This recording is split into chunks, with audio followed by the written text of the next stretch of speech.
I can go, well, what's the shortest distance between this object and this object? And I can take it and I can measure the distance.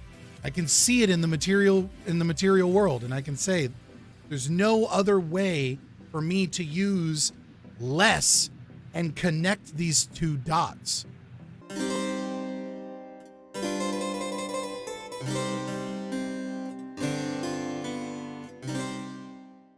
So hello everyone, and hello Scott. Thanks for doing this. Oh, you're lagging a little bit. The course of this debate, I think. Oh, sorry. You're good. Yeah. So we're arguing about the NAP. Do you want to just start laying out, like, describing what it is and laying out your basic case for it? Yeah. So you said that we had a Twitter exchange. Also, hello everybody. I'm Scott from Fabian Liberty. I do a anarcho-capitalist or libertarian, whichever title you prefer to give me. Doesn't matter to me. On Twitch every Monday through Thursday, 7 p.m. till whenever we finish. And you can find me Fabian Liberty pretty much everywhere. Yeah, so we had a little bit of a Twitter thing. We didn't have a spat or anything. It was simply, you said, hey, I don't think the NAP is valid. And then you kind of, you were like, well, let's talk about it. Let's debate about it.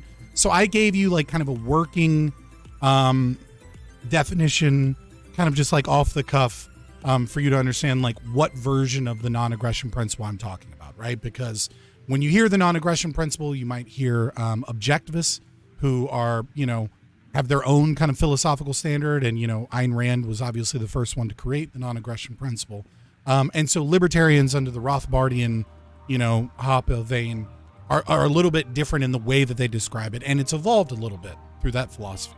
So the working definition that I gave you, I think it was like 2:00 in the afternoon, which is usually when I wake up.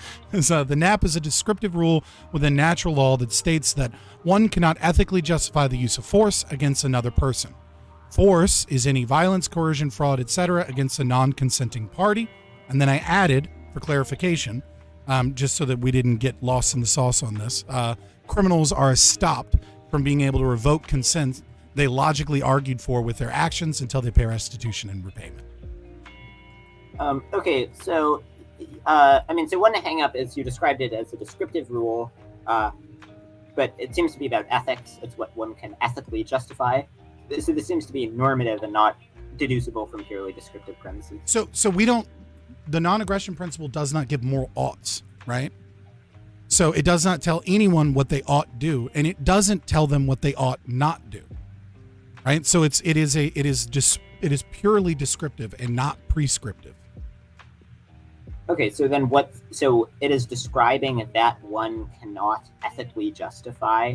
Yes. So the thought is that, it seems like if we're talking about ethical justification, that would be something normative, not merely descriptive. Well, you can say that if that's if you're a virtue ethicist or a consequentialist or in any other branch that is attempting to give you moral oughts and ought nots and things like that, sure, but we're discussing the non-aggression principle. So I'm telling you what the non-aggression principle is.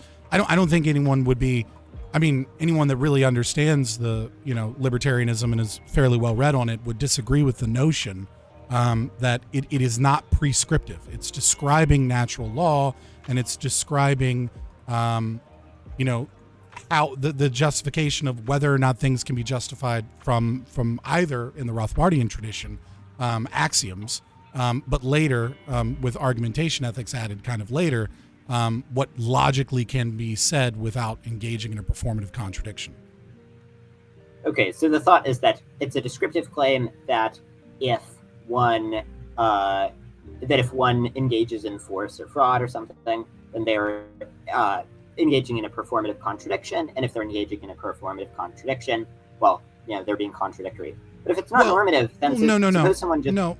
Being a criminal isn't a performative contradiction. Being a criminal and arguing that one ought not aggress upon you is, right? So I can't stab you and then say one ought not rape, because I'm stopped from being able to argue that because I'm showing with my actions that I a stab, one ought not be stabbed, right? So as I'm stabbing someone, I should say, like, please don't stab me.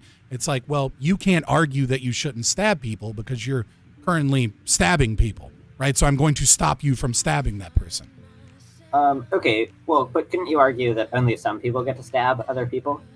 So couldn't you argue, I mean, if you think that our actions require us endorsing a general rule in some way, then if I stab you, but then say other people shouldn't stab me, I could merely act on the rule, people named Matthew get to stab other people. And this doesn't justify anyone else stabbing me, given that, or people named Matthew who live in the particular place I live and who have. Yeah, the problem is that Matthew is a moral agent, right? And there's no definitive difference between Matthew and non-Matthews that make one a moral actor and one not a moral actor, right? So if you're going to establish a norm against and then try and put in this clarification that it's okay so long as it's being done to Matthews, right? Then you're not really, like, you're just kind of like building on things that you want to say, but you're really just saying gobbledygook. Well, so so regardless of whether or not, so even though, I'd agree that I'm a moral actor, the question is why, given that I'm a moral actor, why can't the moral rules that we build in have exceptions? So why can't the moral rule that one endorses? So why can moral claims not be universalizable? Like, you're arguing that morality is not universalizable? No. So on this account, it would be universalizable. You say a rule that applies to every single agent throughout the universe is, if they're Matthew and they have an epic YouTube channel called The Liberation Under Ideal Conditions and so on, if and only if those things are the case, then they get to stab people. And that's a universalizable rule. It applies to every single agent in the universe. Well, yeah, I mean, you could make any moral proposition, right? Like, it's okay to, but whether or not it's logically valid really comes down to I hate getting into fucking argumentation ethics. It's such a slog.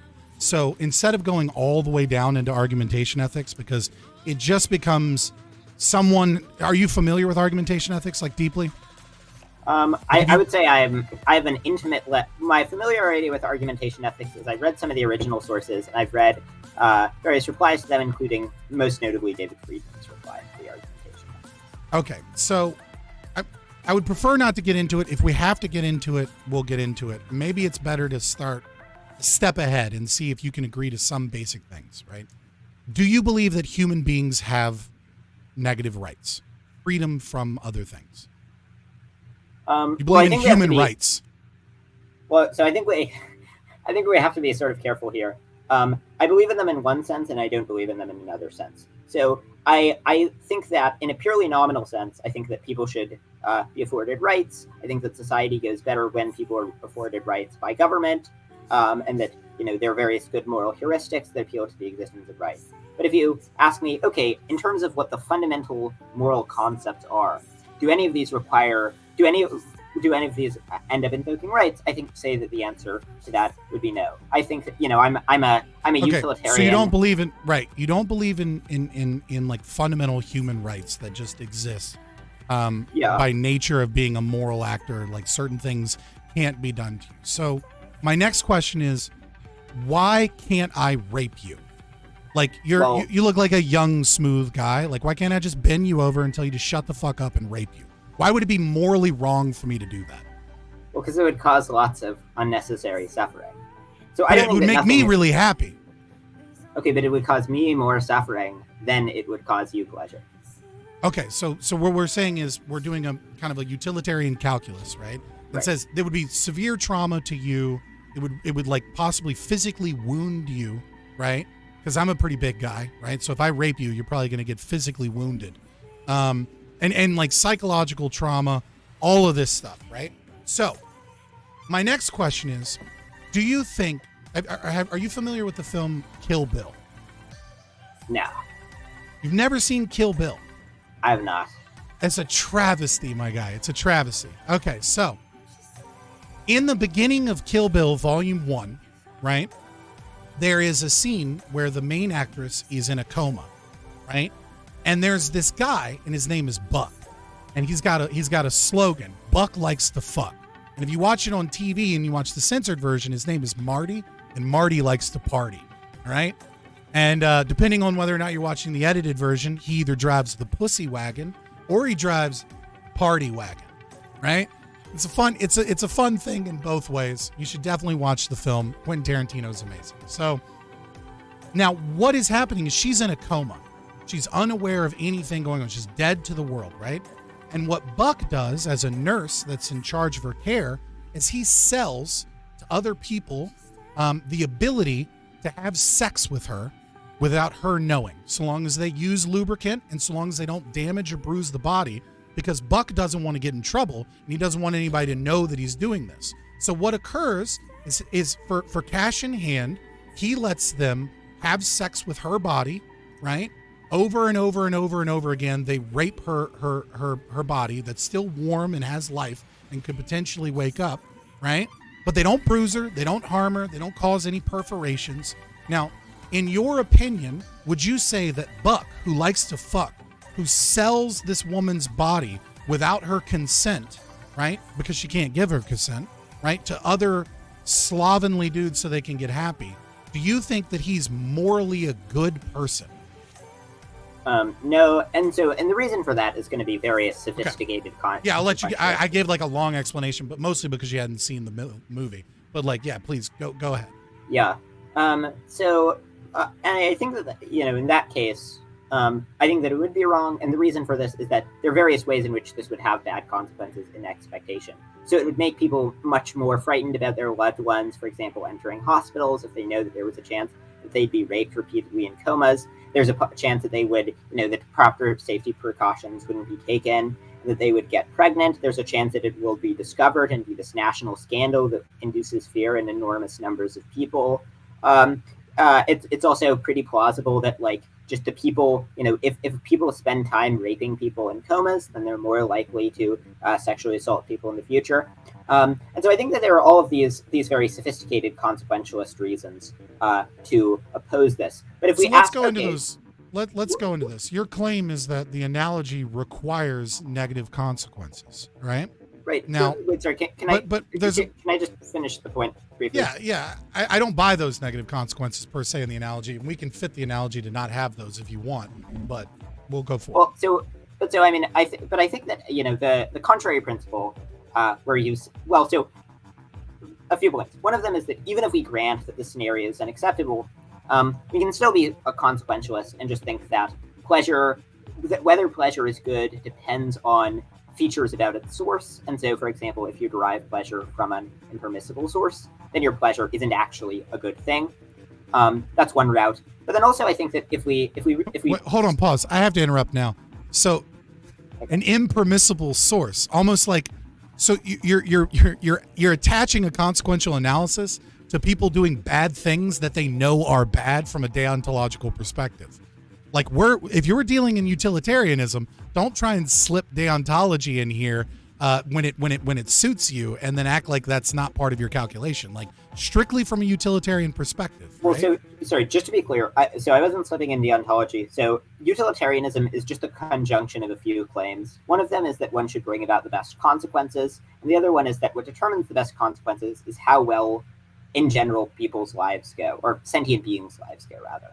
And so my claim is that if you think that this case is a counterexample to the simple version of utilitarianism that just says we maximize pleasure, then you can have a more sophisticated account of what makes one's life go well, which would say, for example, that if you're raped while you're in a coma, that's bad for you, given that it, for example, violates your bodily autonomy.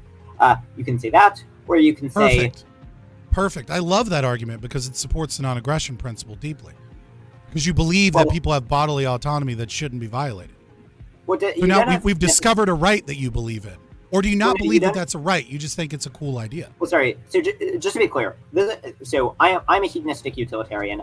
I don't think that this is true. But my claim is that we can still maintain consequentialism and we can hold on to it while just saying that this is one case where the consequentialist picture, there's a version of consequentialism that's fully consistent with the judgment.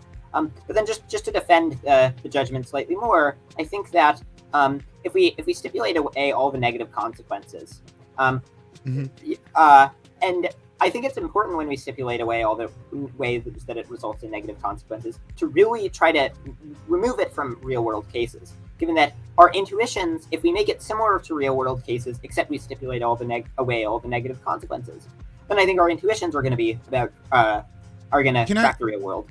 You wanted me to give you a good representation of the non-aggression principle, but the problem is I'm having difficulty following you now because you keep using good and negative consequences, and you threw in bodily autonomy and then kind of like sidestepped and pivoted away from that because it supports my position. And like, can I get a good definition of like what is good and what is bad in terms of negative or good consequences? Because you brought up this idea of impermissible actions, right? Which almost sounds like you are establishing deontological moral norms. And now it seems like we're just going in a circle about good is good because it's good. And can we get a definition of that? Okay, sorry. The thing you wanted a definition is the word. Well, like you keep saying negative consequences and good consequences. I want to know what you mean by that. Like, what is a good consequence? Yeah. You have a goal that your moral philosophy is hinges completely upon, and that aspirational goal of the consequences that you want to occur in the future are yet to be defined. Yeah. So my view. So there are different views on this that are consistent with utilitarianism. To be a utilitarian, you just have to think. Just give me yours. You know what I mean? Like, just give me your arguments, because you gave me other arguments that weren't yours, and I said, let's work with that because it supports me. And then you said, well, I don't believe that. So, like, just give me like your arguments. Sorry. I think that what determines how good a world is just the total amount of pleasure minus pain in it. So I just want to briefly respond to one thing that you said a few times. I don't think that the account that I was laying out that cares about bodily autonomy requires believing in rights. This just says basically that if you have more control over your body, that is part of what contributes to how well your life is going. So it doesn't say. So the same way that thinking that, for example, pleasure makes your life go well doesn't require believing in rights, this account would just say that having bodily autonomy makes your life go well. It would not believe in rights on top of that. But so I don't think you know what? I apologize. I think maybe we got far from the example and it was stripped from the example because I was still tying it to the example I gave you, of which a person has no control over their body, and yet you were still bringing up bodily autonomy despite them having zero control over their body because they're in a coma. Maybe that was our confusion, because I thought you were referencing bodily autonomy with someone that has zero control over their body. Why would you reference that unless you believe that is like a norm that must be across all circumstances?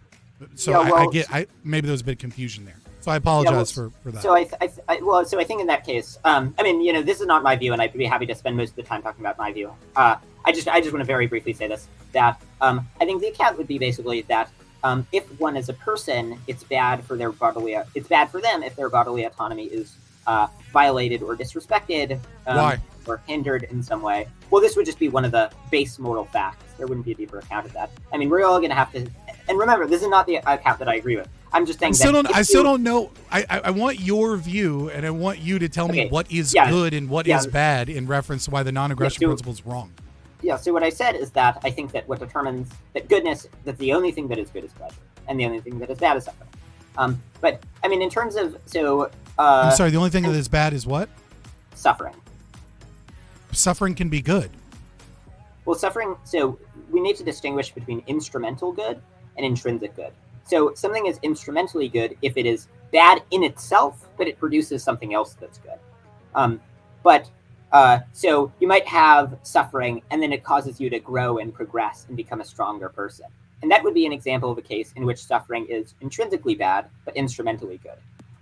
My claim is that suffering is always intrinsically bad, though it may produce various other instrumental benefits. Do you believe that, like, hurricanes are morally evil? I don't think that they're morally evil. I think that they're bad.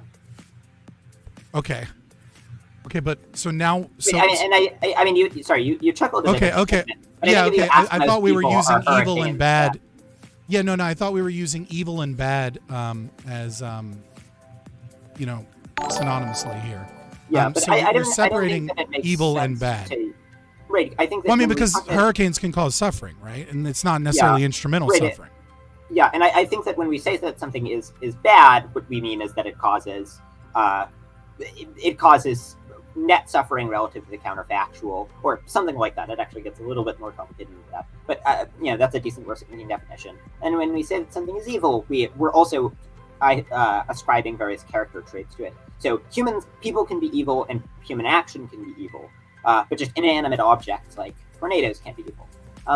Right. So I mean, they're not moral agents, they're not moral actors. But I'm still trying to get like what you mean by negative consequences and positive consequences. Because my problem with utilitarians and consequentialists in general is that, I don't see how anyone can really base their I can make strong moral claims. Like I feel like the universalist or the consequentialist is forced to say, well, I think this is bad, or I think this is evil, because no one is like a crystal ball, right? So you can't really know what the consequences of anything is ever, right? Yeah, so I agree that we can't know consequences with certainty. And so there are going to be cases where I'm going to say, I think that rent control is bad, but I'm not 100% certain of that. But right, it might work in this one instance, and it's like, even though I hate rent control, like, and I think it's bad, it might lead to the types of outcomes that you want, though it's unlikely to do so. I'm with you. Yeah, but I mean, I think that any acceptable moral view is going to say that, right? So I mean. So one reason to think this is just that, presumably you're not 100% certain that you're correct about libertarianism, right? We should have some epistemic humility. We should think, there's a chance that we're wrong about something. Sure. I'm not 100% sure about anything that I believe, right? I'm open to be convinced of something else. But I am 100% certain that that you're wrong because I'm debating you, so I have to be. But go ahead. But so the point is that given that you're not 100% certain of anything, we're both gonna say that we think rent control is probably bad, that we're not certain. Now you're gonna say that because of moral uncertainty, you're not certain which moral view is correct, and I'm gonna say that because of factual uncertainty. But I think in all cases we're gonna have to say that.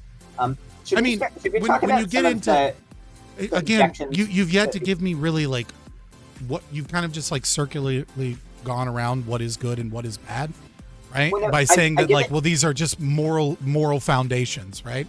And then when we get into it, yeah, but pleasure's good sometimes, pleasure's bad sometimes, and pain is good sometimes, and we don't always know what is and isn't good in those veins. So I've said that pleasure is intrinsically good and pain is intrinsically bad. Whether something is good, just all things considered, will be a function of the amount of pleasure minus pain that it contributes to.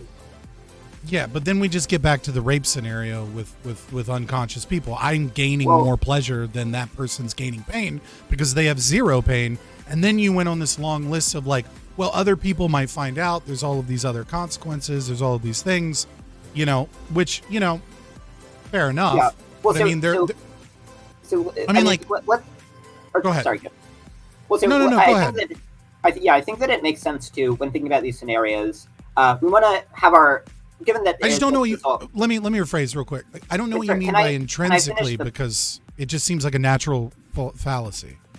Okay. Well, so we say that it is intrinsically good if it is good if we hold all else equal. So if we just if we have two worlds that are otherwise exactly the same, but one of them contains more pleasure, I think that that's a better world. And if we have two worlds that are all else exactly the same, but one has more pain, I think that one's worse. Why? Why would you engage in such a silly, like, why would the world with more pleasure intrinsically be better? We don't know that. It could be worse. So remember, these worlds are otherwise identical. And I think that if we consult our moral intuition, you think about, okay, these worlds are otherwise identical, but one of them has more happiness. The other one has more misery. It seems like the world with more happiness is going to be better than the world with more misery.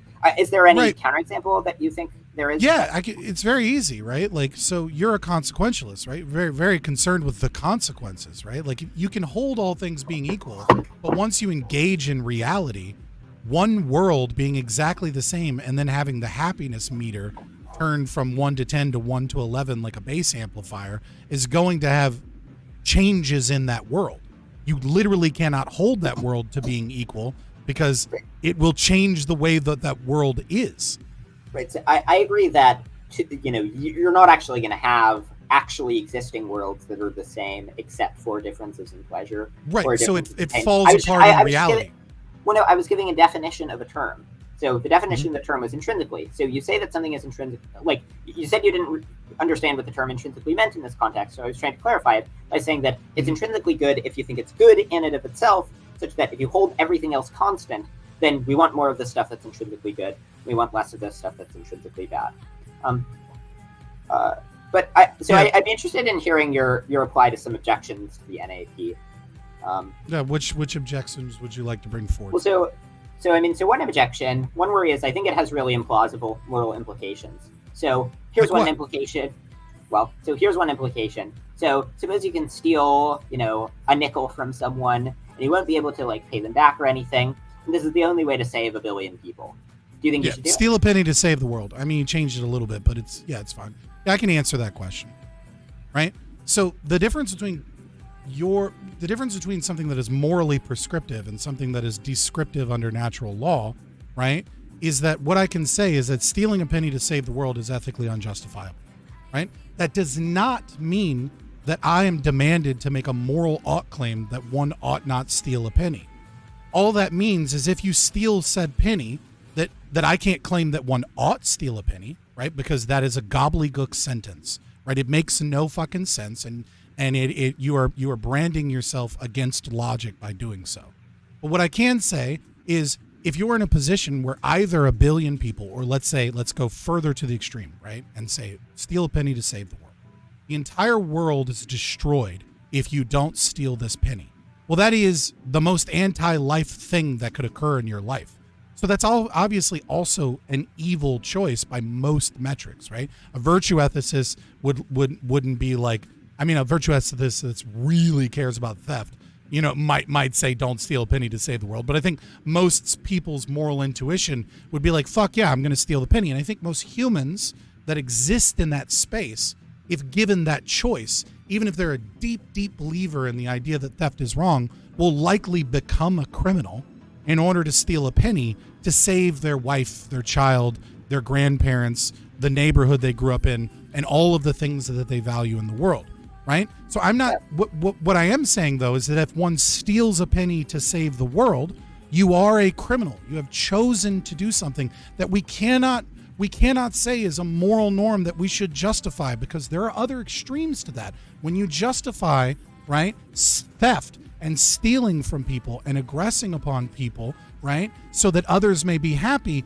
we can flip that over and say, it's okay to have utopia so long as one girl is raped in a dungeon every day, right? And that's, one person can be sacrificed, one person's rights can be sacrificed so that the greater good can be done, or you justify taxes or gulags or communism, whatever you want, right? So what really is with the steal a penny to save the world example is what you're really saying is, I have given you an ethically unjustifiable position and I want you to say that it's okay to do this, or I've given you something that everyone would recognize as a moral evil. So choose between a moral evil and something that is ethically unjustifiable.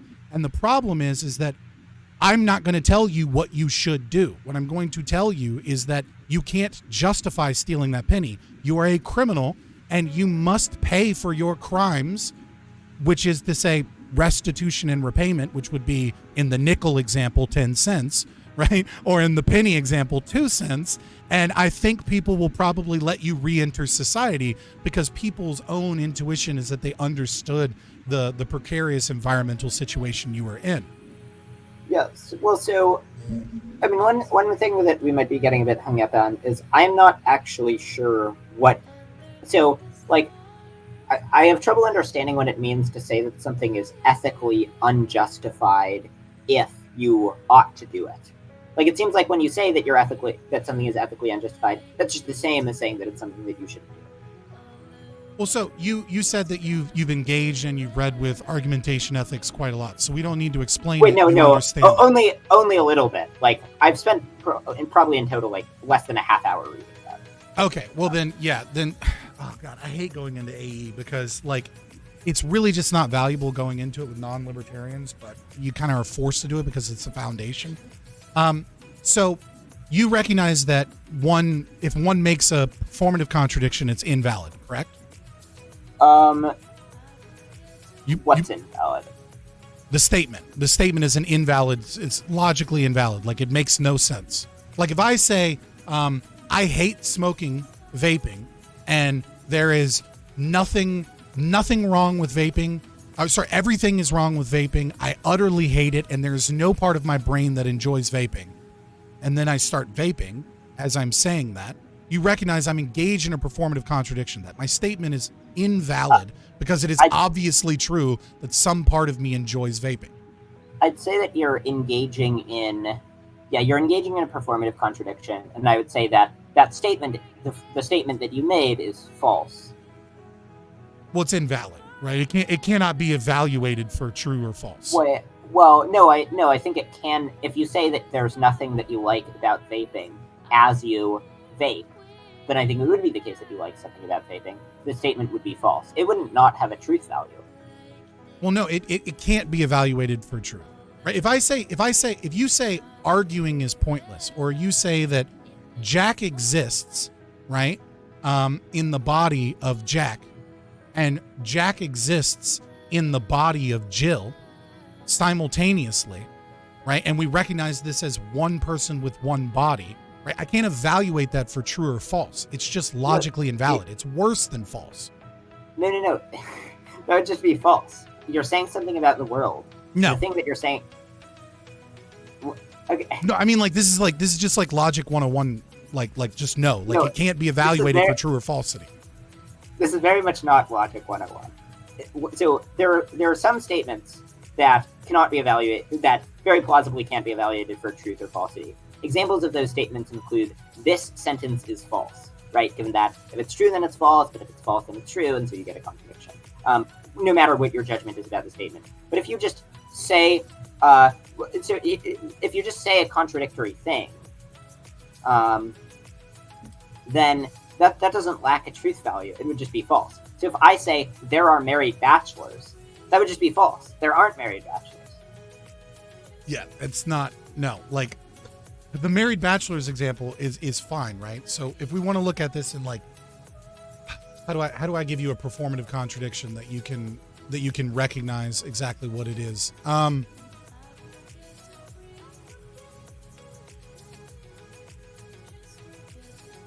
I don't know. Arguing is pointless. I would go back to that, right? Like, if you're engaged in argumentation with me and you're saying arguing is pointless, you're saying that this is false, that it's not contradictory, even though it is a contradictory. But, well, no, not that it's not contradictory, but you're saying that it isn't, that it is logically invalid. You're saying that it is just false. But that's not true in the sense that, like, if I say the sky is green, right, that statement is false, but it's logically sound, right? Because the sky could be green, right? We'd have to go out and verify what the color of the sky is, right? And assuming none of us are colorblind, unfortunately I am, right? But assuming none of us are colorblind, right, we would understand that what I'm saying is a false statement, right? But if you're engaged in a contradiction, right, P equals not P, right, then it's not. The statement isn't false. The statement isn't logically sound. It's you can't So I think that all the statements by your logic, you could just apply false to everything and say that nothing is logically invalid. No, there's some things. So, so I think that if you make a statement that says that something that is logically impossible is true, then I think that statement would be false. What you suggested briefly with the sky example is you said that it could be the case that the sky is green, but it's not actually the case. But that's obviously not required for a statement to be for a statement to be false. It doesn't have to be the case that it could have been true, right? I mean, 1 + 1 couldn't have equaled 5. Right. But nonetheless, if you said 1 + 1 = 5, that would be false. But I think all the statements that you've given fall into one of two categories. Either there are cases where a person is not making any false or contradictory statements, but they're just being a hypocrite. So if a person says, people in general shouldn't speak, then they're necessarily being a hypocrite. But that doesn't make the statement false. the truth of the statement is wholly independent of whether the speaker is a hypocrite. Either all the statements either are those, or they're just affirming contradictory things. So if you say, the sky is and is not green, that's false, given that it either is green or it is not green. I happen to think that it's not green, but it cannot be both. But so I don't think that there's any like performative. Right, but if you say 5 equals 4, right, it's logically invalid. That would be false. Okay. So all right, so it's a false statement. We'll work off of that. Wait, I don't know. Should I start with human action? I don't know where to begin with this. So do you believe in a performative contradiction at all?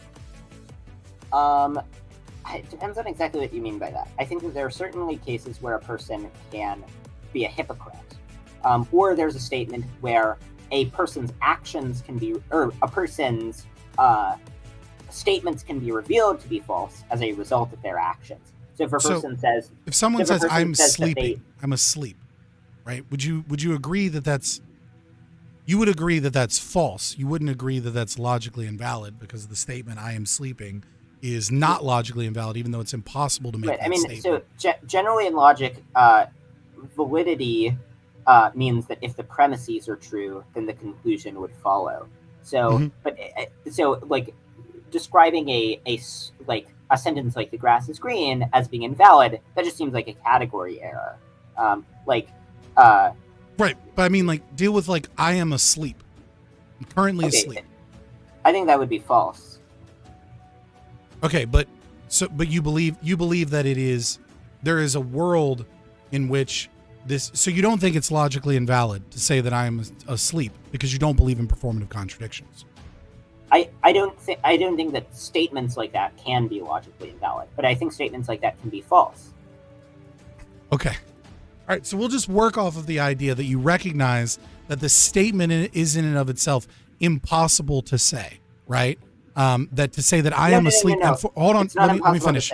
It's impossible to say and for it to be true, right? If your actions are, at the very least, we can say that if your actions are showing that you're establishing something via your actions, and then you're saying the exact opposite out as a form of argumentation, like as a form of argument, that thing isn't, that must be false at the very least. Yeah.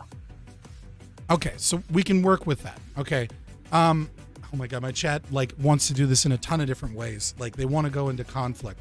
So, where were we initially? What was, we were doing the steel penny to save the world, and then you wanted to specifically key in on what? Yeah, I was confused about what the difference is between something being ethically unjustified and something being a thing that you ought not do. Okay. Yes. So understanding from that premise, right? And you said you've engaged with argumentation ethics, then you recognize that libertarian natural law philosophy, right, is saying that you're engaged in that performative contradiction by arguing for aggression. When you support aggression, right, and we'll just, so that we can avoid going into this long fucking line of argumentation ethics, right, of which you've engaged with a little bit, and like I said, I don't really see the value in going deeply into it. What is it? Does anyone, if anyone can give me the link of the, his name is like Linesque or whatever. I think it's a much easier video to watch, and I'm sure you'd be interested in watching it, because it's like an hour long, but it's like, boom, you got it from that point.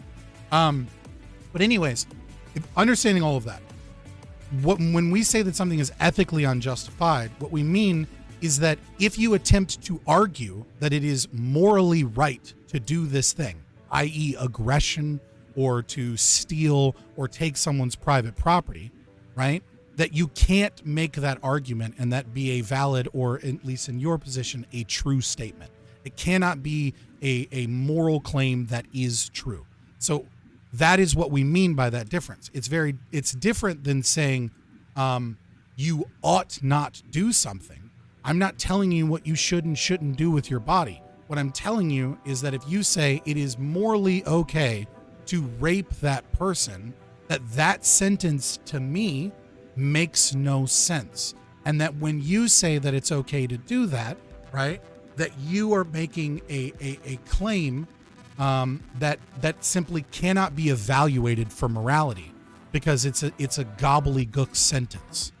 And that's the basic foundation of the idea behind like natural law, is that like if you argue that it is morally good or that one ought steal from people, right, that's not something I can even tell you about in the domain of morality, because it is we'll go with belief for now. It is our opinion that what you've said is just inane gobbledygook. It cannot be true. There's no point in even engaging with you in that conversation because it can't be evaluated for morality. Okay, so suppose I make the following statement. I say, it's okay to steal in limited circumstances. So, for example, it's okay for the government to collect taxes for various limited purposes. I mean, I'm actually probably certainly more libertarian than the average voter. I generally think free markets are pretty good, but I support some non-zero amount of government. But so if I make that sentence, how am I performatively contradicting myself? Well, you're by engaging in argumentation, right? By engaging in a search for truth, or attempting to get me to believe your truth, if you will, right? You're establishing this norm via our argumentation that you recognize that I have my own body and that you can't actually control that process towards the truth via force, right? You're already engaging in this idea that if you want to convince me of something, right, or you want to change my mind about something, or you want me to see the truth of your situation, you're engaged in this conversation with me, of which you recognize that we should not engage in trying to, bend me over and fucking paddle me until I agree with you, right? That I'm not actually going to agree with you because you recognize my bodily autonomy. Well, I think that we need to be clear that, I think that all you have to think in order to take the action of arguing with someone is that in this particular case, arguing with them is better than your other options. I don't buy the particularist argument, right? Like it's either universalizable or it's not, right? Like why is it okay in this case but not in others? Well, so presumably the person would endorse a more limited principle, right? So what they would say would be something like, arguing is good. So take the simple utilitarian account. Arguing is good when it has good outcomes, and this is a fully general and universalizable rule. Okay, but you can't define good, right? Like you defined good by good things. Like you gave me a circle argument of what is good. So I was just using the consequentialist picture as just an example. But I said good was pleasure, but or pleasure was the only good thing. But we could just pretend I'm a Michael Humer style, like kind of right. Moderate deontologist, where I think that in general you oughtn't violate rights, or in general, the fact that some action violates rights counts against it, but that can potentially be outweighed.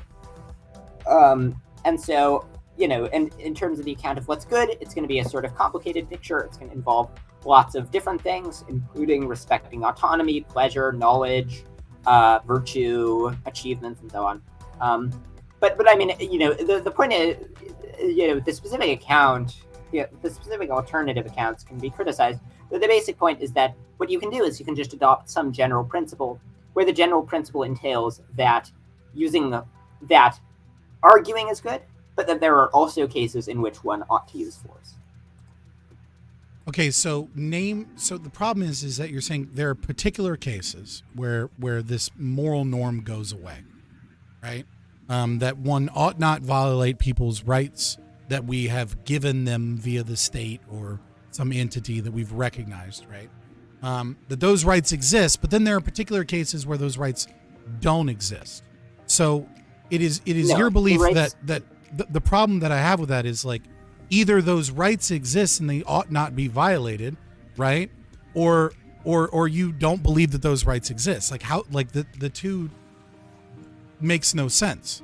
No, me. no. So sorry. So just to be clear, the account is that rights exist in all cases, and the fact that some action violates a right that counts against taking the action, but in certain cases you should still take the action. So this would say that it's ethically justified to kill one person to save the world, but it's not ethically justified to kill one person to save two people. So the rights always exist. This is a fully universal principle, but the principle about rights does not proclaim that the rights should never be violated. It proclaims that they should always be violated if and only if the following conditions are met. Okay, so you're saying that there are certain conditions where rights should be violated. What would those conditions be? Well, so I mean, there are going to be different accounts of this that are going to be. So I mean, I think that So you don't have like a hard line set. It's just, is it like, give me a like a zoom out, right? Like if it will go towards the greater good. Is that? Well, so I think. Well, so I mean, I think. I wanted you to say it, right? Like not me, because I don't want to like put you in that box.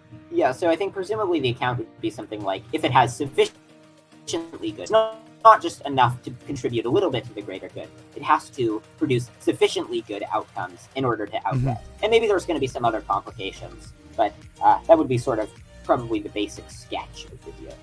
Right. So it's okay to rape a girl in the dungeon so long as this creates some magic power that everybody else lives in utopia. The rape is morally justified. Her suffering is morally justified because everyone else is living in like the perfect world. Yeah. And so it's okay to rape the girl. Yeah, how many times will you rape her? How many times are you willing to rape her? Because you say in your bio that you're an altruist, right? So you're willing to engage in self-sacrifice for the greater good. So how many times will you rape the girl before your mind is changed that the utopia is not worth it? Wait, so how many times is required for utopia? Well, it's everyone's constantly living in utopia, and the girl has to constantly be raped. Okay, then I think you should do it. Right. So how many times are you going to rape the girl, right? Before you get to the point where you realize that like maybe I'm not an altruist and a consequentialist. It's not worth it. Well, I would say that you should like do it continuously if it was the only way to bring about utopia for an arbitrarily large number of people.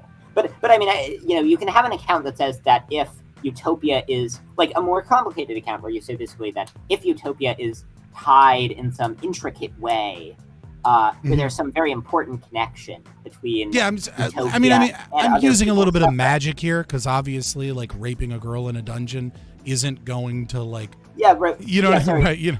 Right. No, what I'm saying is that you can have an account that says that if benefits depend in the right type of way on a rights violation, then they would be impermissible to bring about.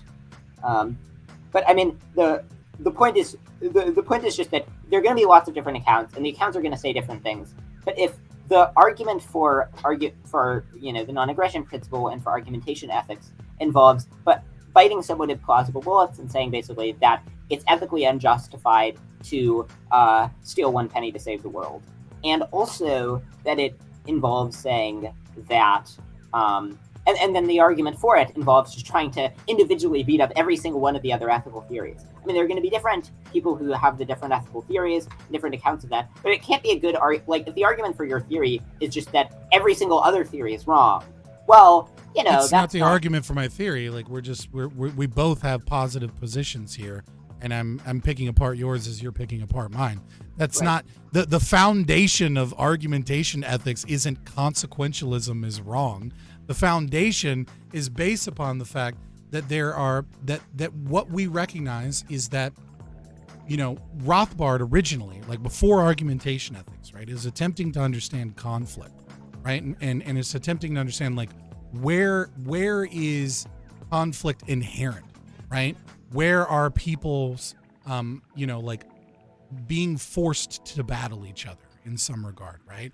And so that conflict really comes down to like that property, right? Like whether or not I have a cup of water, and in order for us to sustain this argumentation, right, I have to keep drinking water. If I stop drinking water, I'll die, right? Like I'm going to need water.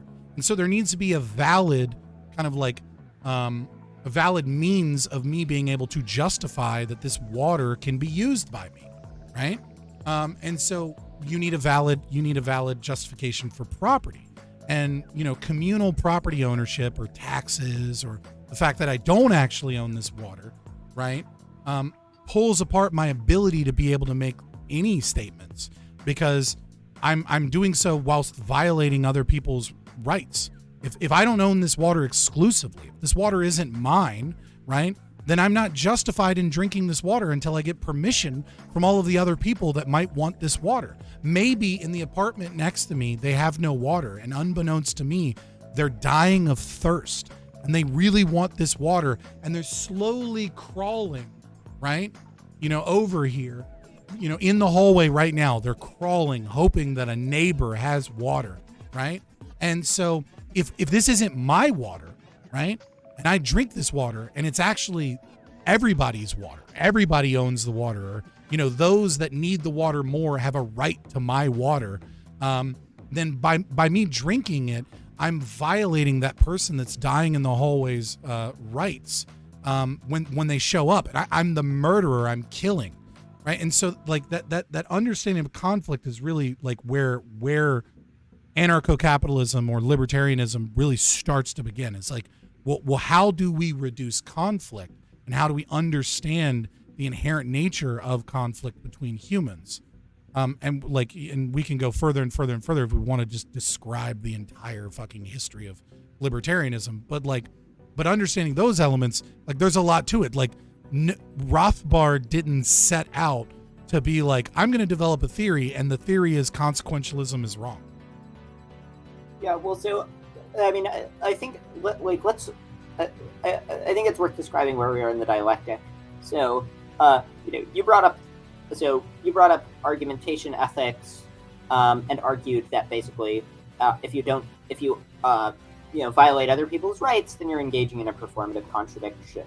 I said that that's not true, given that you could have a universalizable rule that entails that it's both good to argue with people, and also, in some cases, not good, that it's both good to argue with people, and also that in some cases you should violate someone's rights. You asked me to sketch out that rule. I sketched it out a little bit, but the broad point is that regardless of the specifics of what the alternative account is, there are an infinite number of rules that permit both aggression in some cases and also that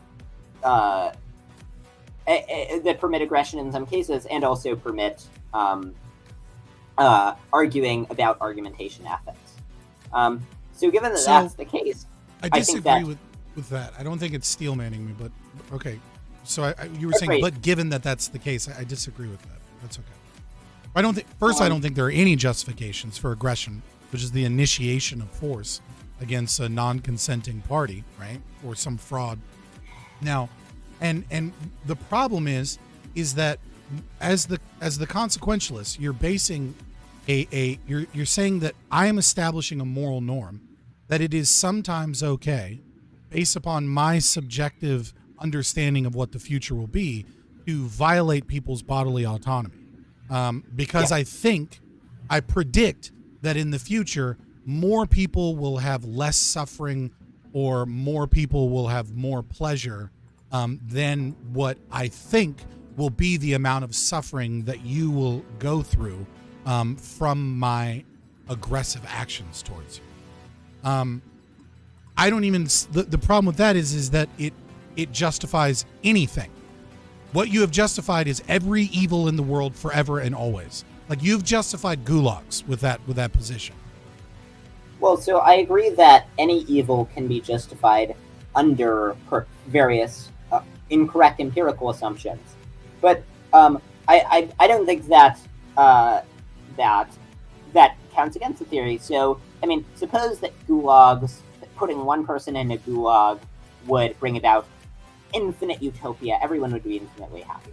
Obviously, that's not the case. But if you really thought that was the case, then I think any plausible ethical view would say that gulags would be okay in that case. So I think any plausible ethical view will be such that it can justify really heinous actions in some circumstances. So when you say any plausible ethical view, are you saying only consequentialism is plausible? virtue ethics, deontology, libertarianism, all of them are implausible and that only consequentialism is valid?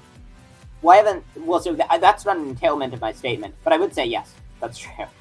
You said any plausible view would gulag someone for the utopia. I don't know that that's necessarily true of deontology or. Well, but I think there are some versions of deontology that are plausible. There are some versions of deontology that are implausible, and I think that all of the even remotely plausible versions of deontology would put a person in a gulag if it brought about literal utopia for an arbitrarily large number of years.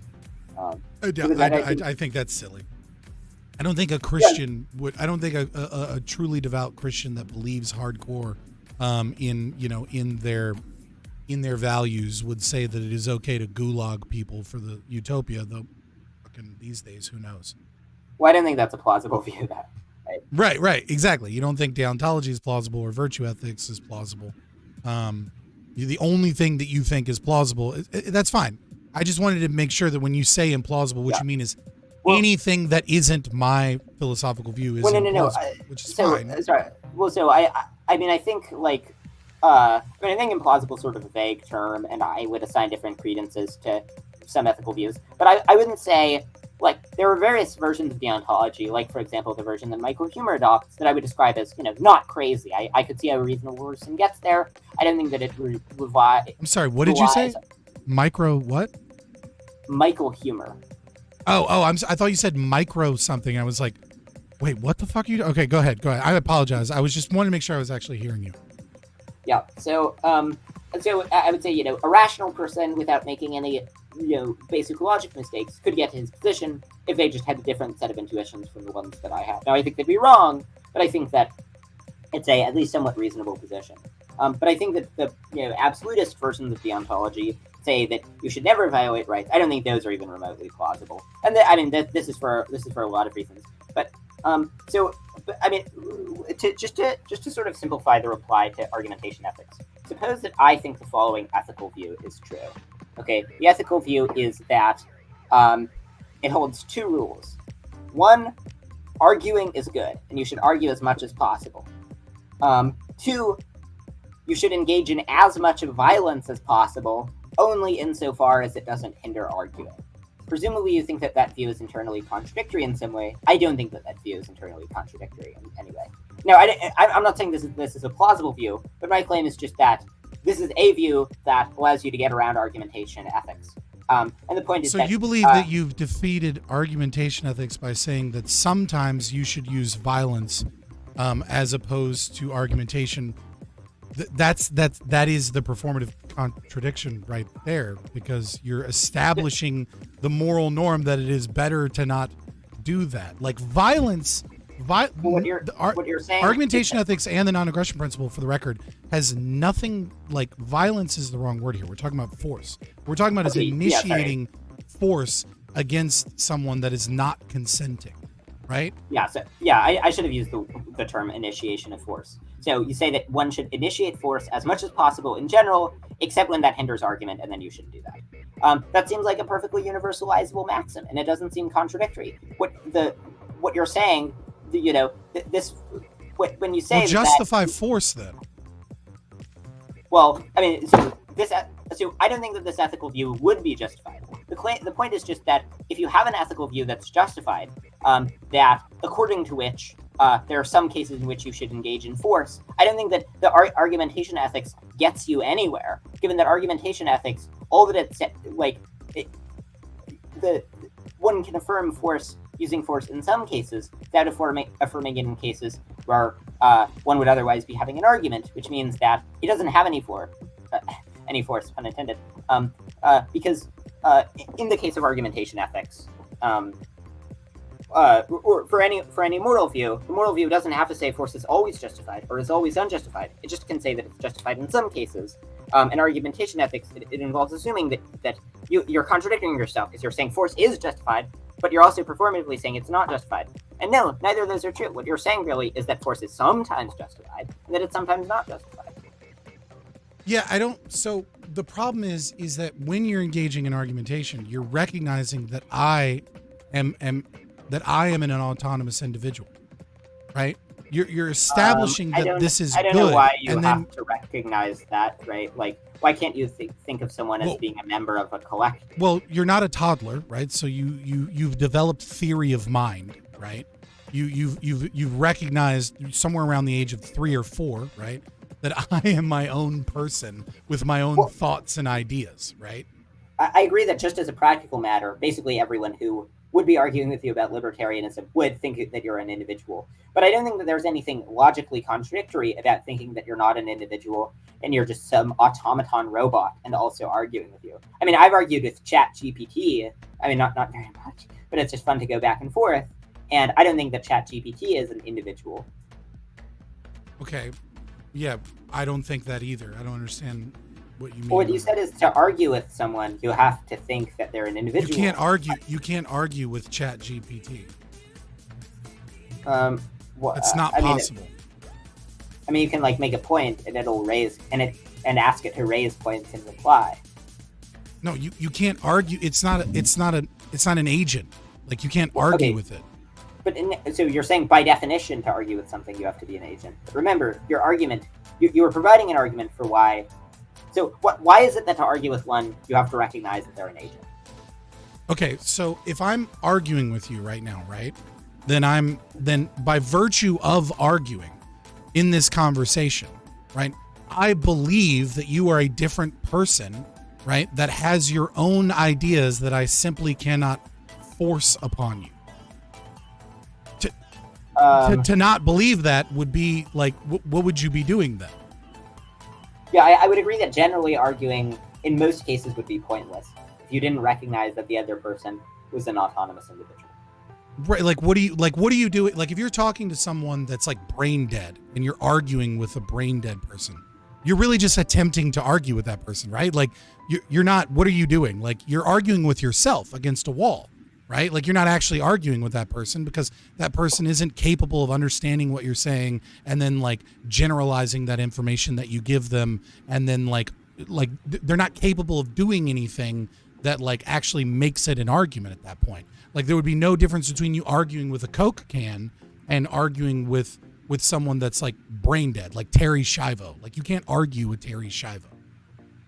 Yeah. No, I mean, so I would agree that in most cases, if you're arguing with someone, and maybe this isn't going to be ultimately that relevant to the point. In most cases, if you're arguing with someone, you have to recognize that they're an autonomous agent. My claim is just that there's no logical contradiction between arguing against a robot, for example.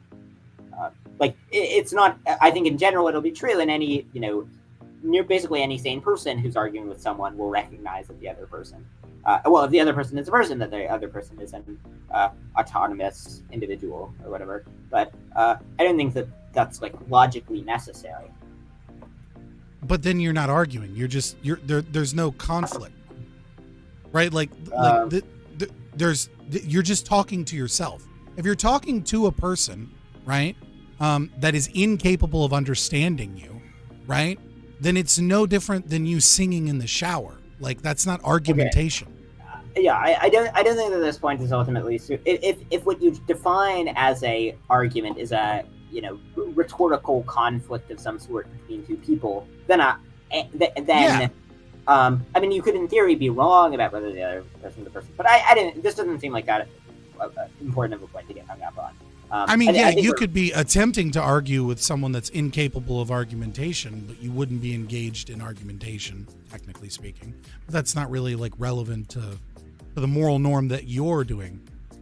Okay, that you're establishing. You're recognizing that the other person is an individual with their own thoughts, with their own feelings, right?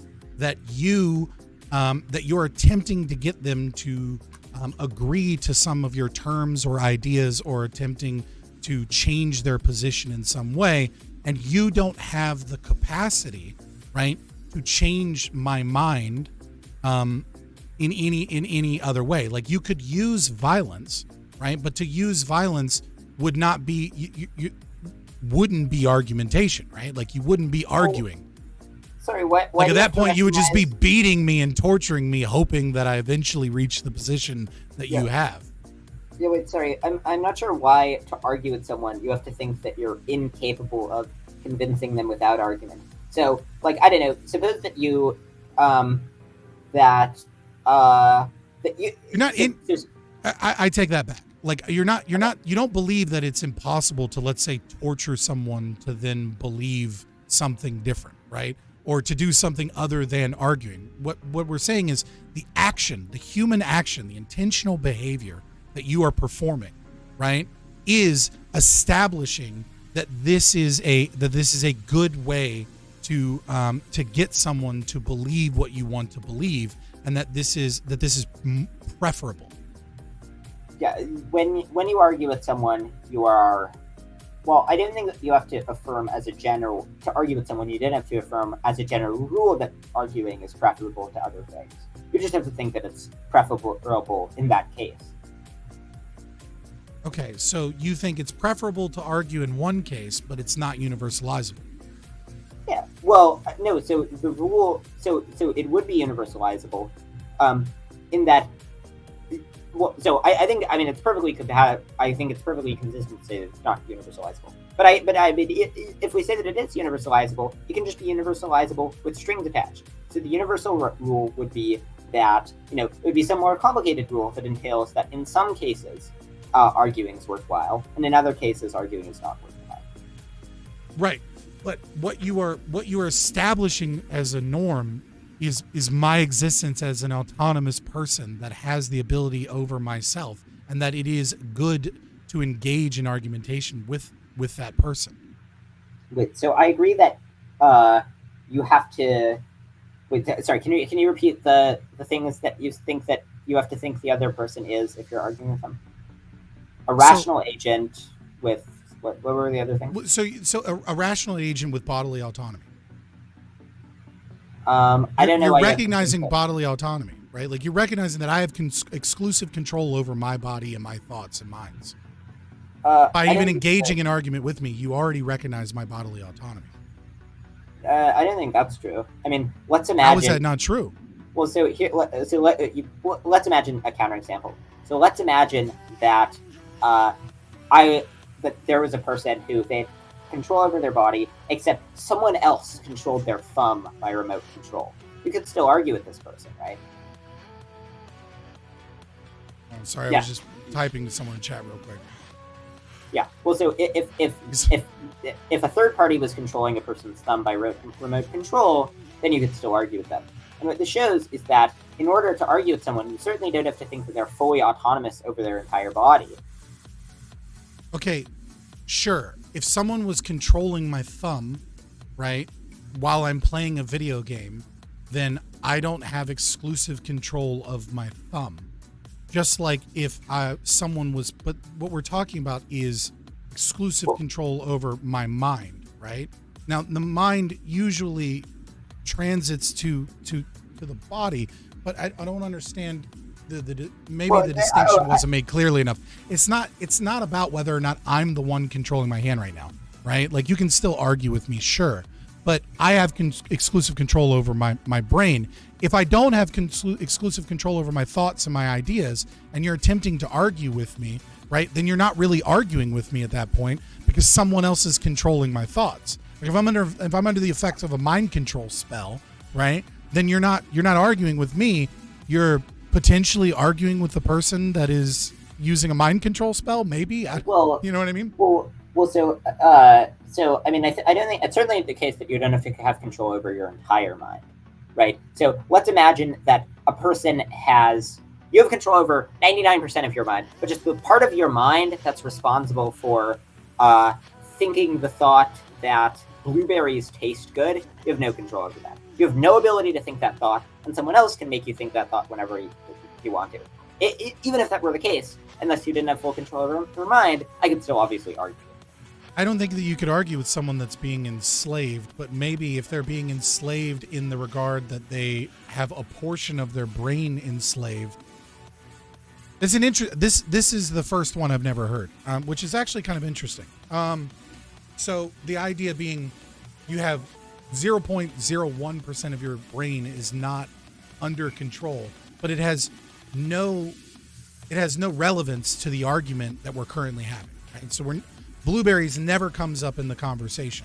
Then at that point, yeah, you wouldn't necessarily need exclusive control over your brain, but you would need exclusive control in everything that entails the argument, and therefore it doesn't really change the moral norm that you're setting forward anyways. It only changes the moral norm if they don't have exclusive control in those aspects. The reason it moves into the body is kind of like when I set up the idea of the water before, right? Is that there are certain things that I need in order to continue sustained argumentation throughout time. I need exclusive control over property. So it's not possible to engage in argumentation validly and not have exclusive control over body. Well, several things. Property, sorry. One of them is that just on your first point. I think let's imagine that another person could cause you to think every hour one thought that was relevant to the thing that we were arguing about. So every hour, so they could, over the course of this conversation, force you to think and make some argument. Okay, I could still argue with you even if they had some control over your thoughts. The moment another person begins to influence my thoughts in the argument, you're no longer arguing with a person capable of argumentation. You're arguing with a mind slave, a zombie. No, if I think it's no different than arguing with Terry Schiavo, because you can't actually change my position. I think you're thinking of these things as binary. So you're thinking of it as either if a person interferes with your thoughts, then you're their mind slave, and if they don't interfere with your thoughts, then they are not your mind slave. But I think basically that these things come in degrees. So there are degrees of how free you are over your mind, and in cases where there's only a very limited restriction on your mind, where every hour they can cause you to think the thought and decide to make one argument, it still seems obviously possible to argue with you. I mean, but again, what's the impossible? It's impossible. It's impossible to validly argue with someone that is a slave. No, well, but I don't think that they're like a mind slave. Well, when you say mind slave, I think that's an ambiguous term. What you mean is someone else has complete control over their mind. I would agree that in that case, you wouldn't be arguing with them; you'd be arguing with the third party. If the third party is controlling everything that they say, but if the third party just has very, very minor or partial control over what they say, such that they can cause them to think or say one thing an hour. But I don't know why that. I don't understand. I don't understand where this is going. Right? Like I don't know. I think we're just going to go back and forth here. Right? Like if you're arguing with someone that has control over another person's thoughts, that doesn't have exclusive control over their brain, and is being made a mind slave in some regard, but you're saying, well, they don't have exclusive control, they only have partial control. Well, it's like if I can make you believe one thing an hour, right, then I'm changing. I have control over you. Like I don't like you can't argue with someone that is a mind slave.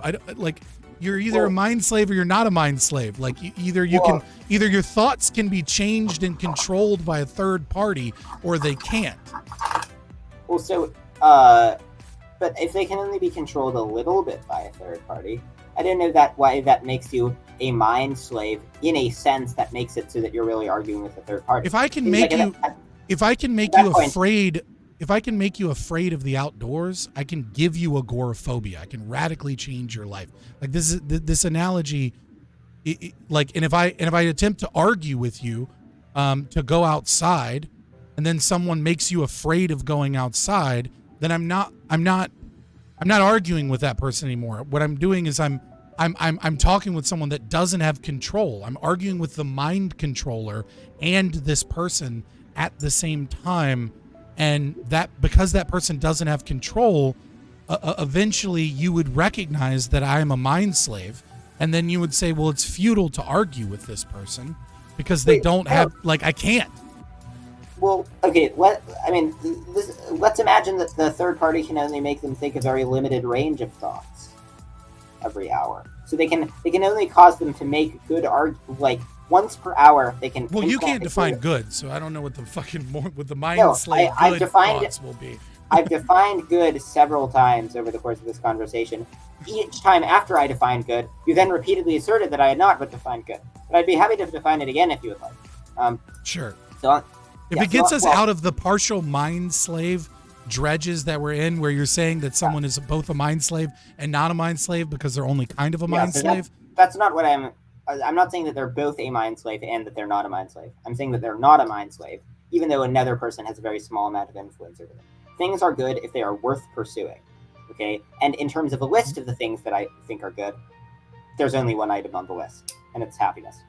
So happiness is worth pursuing. All happiness is good. All happiness is intrinsically good, but it may not be all things considered. So happiness is good, but it's not necessarily good. So it is all necessarily intrinsically good. It is not all necessarily instrumentally good. So it can be all things considered bad.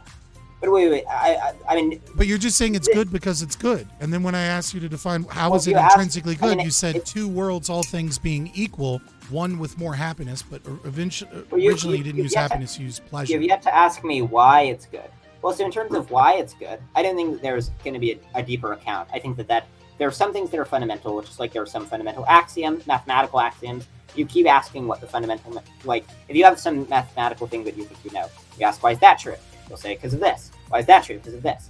And eventually you'll bottom out at some fundamental axioms. I think that in a similar sense, there's some fundamental ethical truths that don't have any deeper story to be told about why they're true. I think any account... It's circular. Goodness is good because it's good. No, it's not good because it's good. It is good, and there's no deeper story to be told about why it's good. And this is true in every single domain. So in the mathematical domain, there are various mathematical facts, and if you ask why they're true, they just are.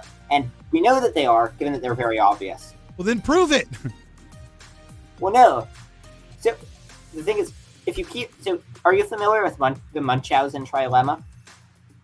I'm familiar with Munchausen's, but not Munchausen trilemma. No, not the disease.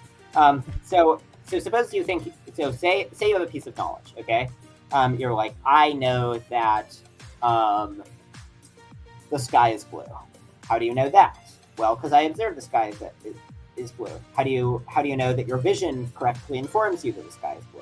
Well, because... And you can keep asking the story, and so eventually you'll either get things that just bottom out at fundamental axioms, or you're going to get circularity. And so... Which is not true in math, right? Because you can use theorems to prove things to be true. No, you need axioms in order to get theorems to prove anything. But your axiom is good. I say define it, and you say it's good. No, it just is. That's not an argument. Well, no. So if you want the argument for why pleasure is good, the argument is, well, various intuitions that we have are best accommodated by positing that pleasure is good. It seems like...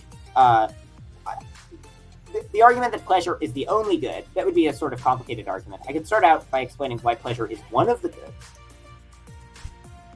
And then I could go on to explain why other things are not good. I don't know what to do when I'm like, hey, can you define just like what is good, since it is your entire worldview is dependent upon this axiom. And then you keep giving me an argument, a circular argument, and then you just use synonyms. Okay, well, if you ask for a definition, then I'm going to give you a thing that means the thing, right? If you ask me for a definition of good, you're not asking for an argument for why the thing is good. You're asking for a definition. I did before, and you said all things being equal, right? Two worlds, one is they're exactly the same, right? In time, that they're exactly the same, and the only difference is that one has more pleasure than the other one. And then I said, but that pleasure will change the world, and all things being equal cannot hold true over time, and therefore it doesn't match reality. And then you just went back into the things are good because they're good. No. So I think your understanding of the dialectic, I think, is wrong in several areas. So in that case, I wasn't explaining what good meant there. I was trying to explain what it means for something to be intrinsically good versus instrumentally good. So if something is intrinsically good if it's good in and of itself, and it's instrumentally good if it's good because it brings you other stuff. So money is a good example of something that's instrumentally good. Money is not good for its own sake. It's good because it buys you stuff. And that stuff is good. And so my claim is that the only thing that's good in itself is pleasure. And so you were sort of confused about what that meant. So I was trying to clarify it by saying, if something is intrinsically good, if holding all else equal, a world's better where there's more of it. In terms of the argument for why pleasure is good, well, so let me first make a brief methodological point. And this will, I'll make this prior to the argument, because the argument's actually going to be very short. So the point is that if something seems really obvious, this gives us some reason to believe it. The reason that I think, for example, that the shortest distance, there are various intellectual seemings that I think we're justified in trusting. The reason that I believe, for example, that the shortest distance between two lines is a point, or that if a thing has a color, it has to have a shape, or all sorts of other things that just strike me as obvious, that modus ponens is valid. The reason I believe all of those things is because those things seem obvious, and they seem obvious when I reflect on them. And so then we ask, okay, is pleasure? And yet when I reflect, it seems obvious that pleasure is good. When you think about what pleasurable experiences are like, so you think about what it's like to be happy, for example, spending time reading books. When you think about what that's like, that seems like a good thing. And then when you think about being miserable, that seems like a bad thing. So that's the argument. The argument is we should trust our seemings, and it seems like pleasure is good. Therefore, this gives us a good reason to think that pleasure is good. If you want the argument for why nothing else is good, I'd be happy to give you that too. I'm not sure that I'm dealing with an argument. You're saying it feels good, therefore I want to do it because it feels good. I think it's good, therefore it's good. I don't know. It just seems like a natural fallacy. Like it just seems like you're deriving an ought from an is. It would be a naturalistic. Things are intrinsically good. Why are they intrinsically good? Because they feel good. Okay, but just because something feels good doesn't mean it's good. But it is good because it's intrinsically good. I don't understand. Let me lay out the argument one more time. The argument is the fact that something seems the case gives us good reason to think it is the case, unless we have good reason to think that seeming is false. It seems like pleasure is good, and we have no reason to think that seeming is false. Therefore, we're justified in thinking that pleasure is good. That's the argument. It does not involve appealing to nature. It does not involve circularity. It does not involve saying that pleasure feels good. It just involves sort of reflecting on what pleasure is like. And when we think about it, it seems good when people are happy and bad when people are miserable. It seems bad when people are, miserable in the gulags, and it seems good when people are happy and, spending time with their families and so on, having a good time. Okay, so if we get away from the idea of intrinsically good and we put it back into the idea of it feels good, therefore it is good. Which is not something I've said. It's something that you've repeatedly asserted that I've said, which I have not said. Well, what is your basis that it is good other than it feels good? Like what am I missing? What is the principal element that I'm missing here? So the argument is that for why it is you have good, evidence that it's good because it feels good, and you don't have any other evidence that it's not good, and except there's tons of evidence that pleasure isn't good in circumstances. So maybe the confusion is that I've been saying that it seems good, and you're equating seems good with feels good. So I think that it seems that pleasure is good, and when I say that it seems it's good, a seeming is a way that something appears intellectually. It's an intellectual appearance that's not based on anything further. So when I think about the proposition, the shortest distance between 2 points is a straight line, I sort of grasp on an intellectual level, yeah, that seems plausible. When I think about the proposition that a thing cannot be and not be something at the same time in the same sense, that seems plausible when I carefully reflect about that. And so in a similar sense, when I think about, when I think about what it's like to experience pleasure, it seems to me that that's a good thing. And this seems to match various people's revealed preferences, and it seems to match various other people's ethical intuitions. So the argument is an intuitionist argument. Okay, so it seems, not feels, which is to say, I don't know the principal difference between seems and feels here, but we'll use your word. It seems that it is good because whatever evidence you have gathered is that it is good, but I'm still trying to get you to say what is good, and you say happiness. So happiness seems to be good because you have evidence, and that evidence says that it's good, and therefore that allows you to go from the is to the ought in moral prescriptions about what is right and what is wrong based off of what seems good. Yeah. So and what seems good is happiness seems good. And when I ask you what goodness is, you say happiness because it seems that way. I didn't say. Okay. No. So there was a lot that you said there that I think was inaccurate. When asked to define good, I said things that are worth pursuing. When asked to give you a list of the things that are good, I said happiness is good. Happiness is roughly synonymous with pleasure.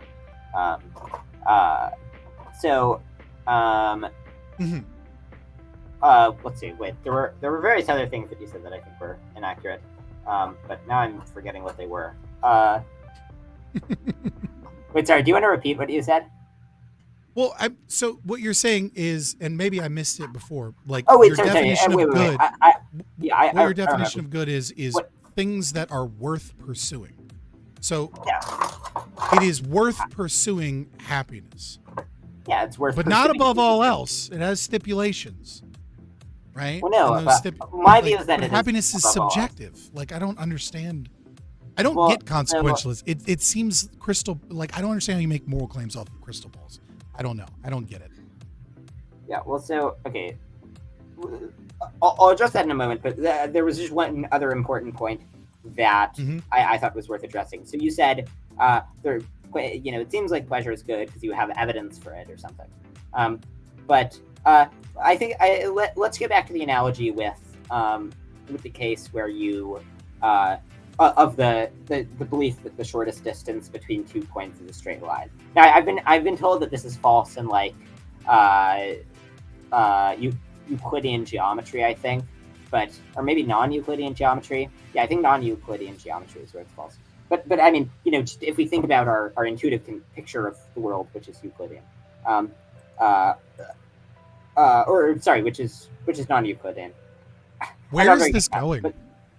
Okay, sorry, that was a weird digression. Ignore that. This is derailing a lot. Like yeah, well, so if we think about the proposition that the shortest distance between 2 points is a straight line, if you're asked why you believe that, the reason you believe that is because you rationally reflect. You think about cases where that might be true. You sort of think about cases where there are various points, and you think, okay, what's the shortest distance? And you reflect, and you're like, yeah, it seems like the shortest distance between the 2 points is a straight line. There's not external evidence you have for that proposition. It's just a base intuitive seeming, and I think that justifies the belief that, in fact, the shortest distance between 2 points is a straight line. I think that in the absence of contrary reasons to disbelieve, if something seems the case, even after careful reflection, that gives us some reason to think that it is. But the problem is that I can do one in reality and I can't do the other in reality, right? So I can take this cord, for example, grab a charger. I know, I have a nest over here. Give me just a second. I can go, well, what's the shortest distance between this object and this object? And I can take it and I can measure the distance. I can see it in the material world, and I can say there's no other way for me to use less and connect these two dots. Happiness and what is worth pursuing are all subjective human values and preferences that you can't define. You can only have an intuition of. And where does that intuition come from? Well, okay. So there are a few questions there. So let me first address the point about how we can physically prove that shortest distance between 2 points is a straight line. It's certainly the case that we can physically prove that in some cases the shortest distance between 2 points is a straight line. But there's no amount of physical experiments that you can do that will show that this is always true. So here's another hypothesis that explains all of the relevant data, okay, that we've measured. The shortest distance between 2 points is a straight line in our galaxy. And all of the tests that you've done have only been in our galaxy. But the reason why we think that hypothesis is absurd is because when we think about it, it seems wrong. It seems obviously wrong, particularly when we carefully reflect. So the point is just that things that seem the case after a careful, rational reflection give us some reason to think they are the case. As to your point about happiness being subjective, I don't think that it is subjective. I think that it is an actually existing mental state. It is a mental state that has the property of pleasantness. So you can measure it? Where do you start from and where do you end? And how do you quantify happiness? I think it could be measured in theory. I don't think that we currently have the ability to measure it. So you think that there is a standard apathy that is a measurable unit within the human mind, and then that there is like a scale of that. The problem is that value is subjective too, right? Like, so let's talk about property for a second. I don't think that value is subjective. I think value is subjective. It's very easy to prove. I can do it very easily. So let's say the value of my property, right? So this is a coffee mug, right? Now, there's a market value to this coffee mug. Right? Like this coffee mug, you could go to VCU where I went to undergrad, right? And you can buy one. I think it's like $12, might be $20. Who fucking knows with inflation these days? Because people won't stop voting Democrats into office. But regardless, it's got a market value of this mug. This mug has a certain price. Except this mug was a gift from my grandmother, right? And it was a gift from my grandmother that she got me as like a little thing when I graduated in undergrad. She said, "Hey, you got your psych soc degree, right? I'm so happy for you.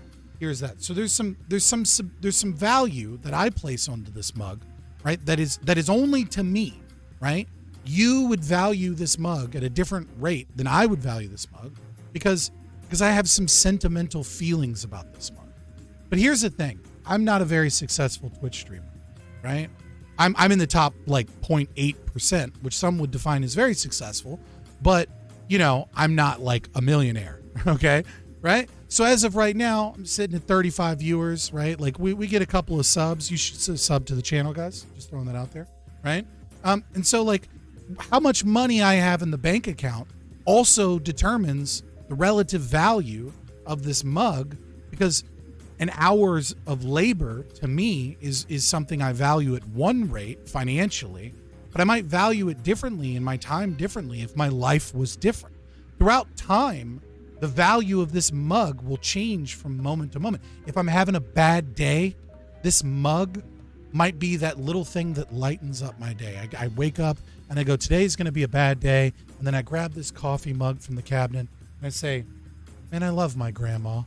I really do. And this mug brightens up my day that day. But another day, I woke up with a hot woman in bed.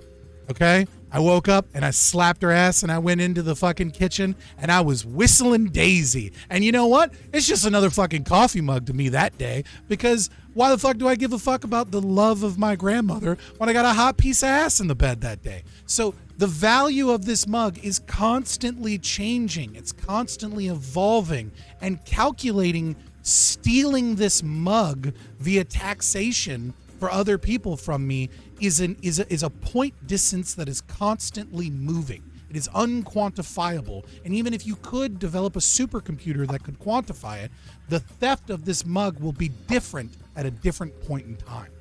Yeah, so I agree that so when I say that value is objective, what I mean is the fundamental things that are worth pursuing are objectively worth pursuing.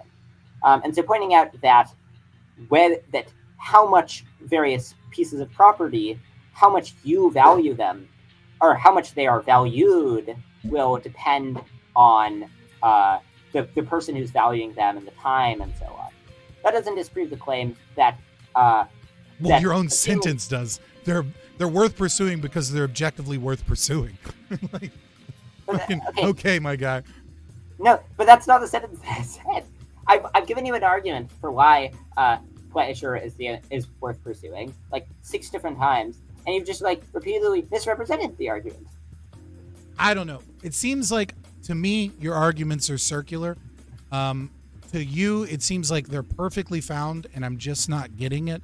And I don't know that this battle is great, and I love my mug analogy, so it seems like a good way to end the stream explaining that.